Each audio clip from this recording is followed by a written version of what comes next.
Salutations, I'm Travie McCoy from the band Gym Class Heroes, and I'm going to be answering questions that you guys submitted, and let's get it cracking, so to speak. I figured since we're here in Philly, let's start with a question from Philly. John from Philadelphia asked, what music did you listen to growing up? I listened to a lot of different music growing up. It was kind of awesome. My mom was kind of like a Poison groupie. She was into hair metal, but she was also as into hair metal as she was Sade and Tina Marie, so that was really cool. My dad's a bass player, so I listened to a lot of Philly soul,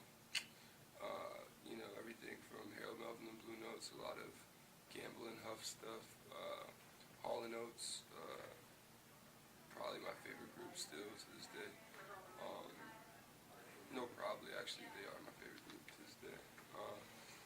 But it was cool, so my uncles were like break dancers.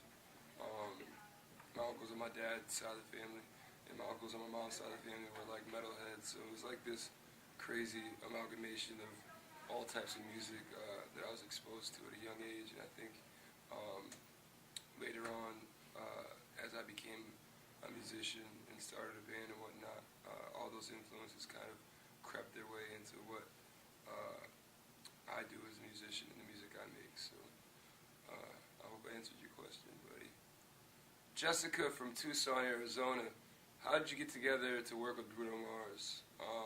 Bruno and I actually have the same A&R at Atlantic, and Mr. Aaron Bayshuk. So I got to give all praises due to Mr. Bayshuk for pitting Bruno and myself together.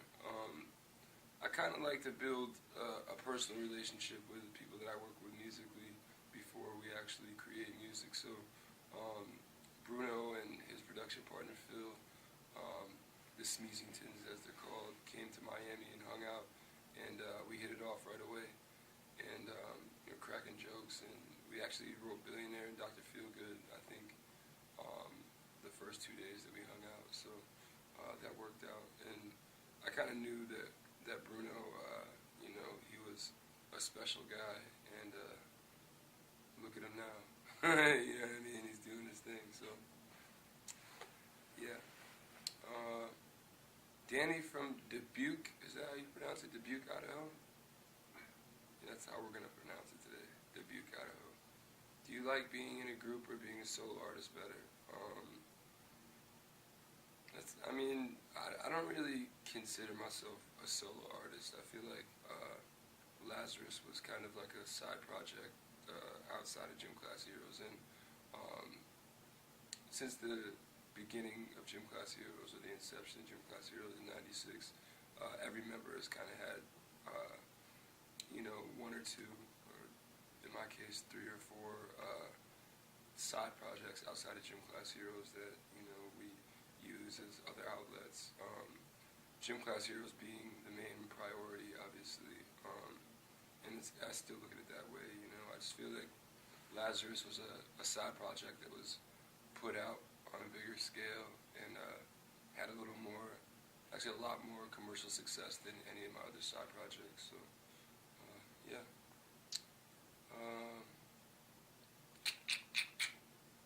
Scrolling down, Tracy from Salt Lake City, Utah. Were you surprised at the huge success of Billionaire? Yeah, definitely. I think after we recorded Billionaire, we kind of knew that it was special, and it was kind of different from what was on radio at the time. It kind of had this kind of cool, breezy reggae vibe, and Bruno's sexy-ass voice on it, and the dude has like this awesome prepubescent Michael Jackson tone to his voice, which you can't really lose with. So I was really surprised with the success of Billionaire, but I think we kind of knew that people would relate. So yeah. Allison from Birmingham, Alabama. What's the most memorable concert you've ever been to? Probably the most memorable concert I've ever been to was the first concert I ever went to, and it was Milli Vanilli. And it was awesome. they actually came out dressed as ninjas. I'm sure it wasn't them, and they were doing backflips and fighting each other with ninja swords. And the lights went out, and they took off their masks. And I'm sure when the lights went out, the real Milli Vanilli guys came out and took off their masks and revealed that they were the ninjas. But later on, it was revealed that they weren't the ninjas or the people singing the song. So, yeah. As we continue on, Sharon from Aberdeen, South Dakota. Who else do you hope to collaborate with in the future? Well, I got to collaborate with the dude that I've always wanted to collaborate with, Mr. Daryl Hall, on the last Gym Class Heroes record. So to me, that was like the ultimate collaboration. So that I can kind of check off my bucket list. But if there's one other person that I'd like to collaborate with, it'd probably be Andre 3000. He's someone I've always looked up to, and hopefully someone that will get on the next Gym Class Heroes record. So.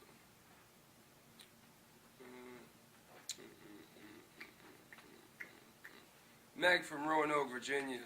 What is the inspiration behind your new album? Basically, the inspiration behind the album, I'd have to say the main inspiration, a lot of it was from my friends, kind of pulling me out of this pain cave that I had built for myself. I was going through a really dark period when I first started writing for Lazarus, so a lot of the songs were kind of reflecting where I was at that time. Hence, a lot of the songs being scrapped and sappy and sad. But who knows? Some of that material might pop up on, future projects or whatnot, or I might just keep them on my computer in a folder titled Willie Nelson. Who knows? Stella from Augusta, Georgia. What are your upcoming tour plans? Well, I'm playing at the TLA tonight in Philly. I'm on tour. Just started 3 days ago in Toronto. The Sergeant Schlepper's Who Needs Hearts Club band tour. Myself, Black Cards, which is my big brother Pete Wentz's new band. A band called Bad Rabbits, who are really good friends of mine from Boston, who are an amazing band. They kind of remind me of Morris Day and the Time, in the sense you can't help but to dance. And as well as Donis and XB, who are two up and coming MCs that I think are amazing and have a awesome career ahead of themselves. So yeah. Meg from Evansville, Indiana. Are there any female artists you want to collaborate with? Sure, there's tons of female artists that I'd love to collaborate with. Adele is one of them. I love Adele. I've loved Adele since I first heard her years ago, touring in the UK. But there's a lot more as well. Huge fan of Karen O. I love what she does, and I love her voice. I'd love to do something with Karen O. Yeah, I'm sure there's a ton more. I just can't think right now. I just woke up. Sorry.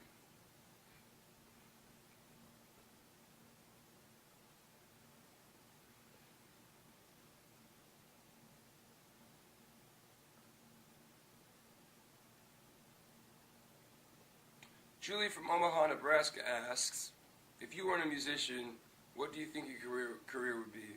Well, before Gym Class Heroes started touring full-time, I was actually working at a tattoo shop. I've been tattooing for going on 11 years now, and I was also working at a Boys and Girls Club teaching art.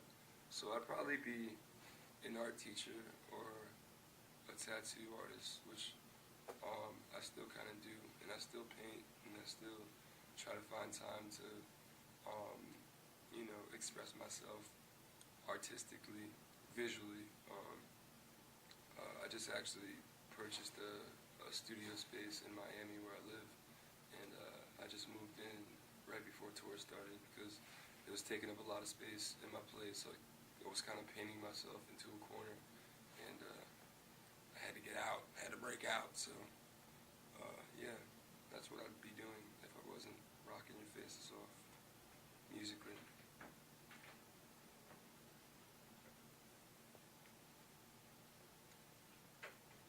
Justin from Orlando, Florida. What are some of your favorite things to do when you have a break from playing music? I like to spend time with my dog Stitch, watching movies. Netflix has been kind of like my favorite thing to do when I have downtime. I stream Netflix through my Xbox, so all day I just flip through all the categories until I find something that I like. I've been really into documentaries lately. I just watched a really awesome documentary on Bill Withers called Still Bill. It was really inspirational. Bill Withers, if you're not familiar with him, he's the guy who wrote Use Me, as well as Lovely Day and Lean On Me. I'm sure you probably know that song. And he's just an amazing, Ain't No Sunshine, amazing guy, and he came to a point in his career where he realized that, his family was more important than, making girls scream at concerts, which I thought was really cool, so he just completely, gave up music and focused on his family, which I plan to do once I have a family. Yeah, so if you get a chance, check out Still Bill. It's a great movie. Abby from Wichita Falls, Kansas. Do you prefer recording in the studio or performing live? I think they're two different worlds, and I think both of them are very, very fun in their own respects. You know what I mean? I love being in the studio and creating and, listening to playback and adding things, and it's just a fun time, but I'd have to pick performing live over the studio because there's just a really awesome exchange of energy that happens at the live show. And I like to make the crowd kind of feel like they're a part of something as opposed to me feeling like a zoo animal, and everyone just watching what's going on. I kind of try to pull the audience into what's going on, and I feed off the energy that the audience gives, and as well as, the energy that the band's putting out there, and we kind of just feed off each other and have a good time. So, if you could totally sit home and listen to the CD, but the live show is kind of our way of taking the recorded product and making it all in an experience, because if you pay money to come to a show, a lot of people try really hard to perfect what they recorded in the studio, but we kind of try to push the bar a little bit. Like I said, if you wanted to, you could sit at home and listen to the CD, so we try to make the live show an experience. So for me, performing live is a lot more, personal and intimate than studio, but I do love recording me some music. Nicole from Medford, Oregon. What are some of your musical guilty pleasures? Honestly, I don't really feel guilty about anything that I listen to, whether it's Conway Twitty or Avril Lavigne. No, I don't really listen to Avril Lavigne. No, I don't feel guilty about anything I listen to. I think if you feel guilty about music you listen to, I think you have some insecurity issues that you should talk to somebody about. Tony from Dayton, Ohio. If you only had one album to listen to for the rest of your life, what would it be? Probably Private Eyes by Hall & Oates. Well, that's a wrap, folks. Thank you for submitting your questions. I hope that I had some good answers for you. And, thank you for asking me anything on Saturday Night Online Live. Again, I'm Travie McCoy from the band Gym Class Heroes, and stay classy, San Diego.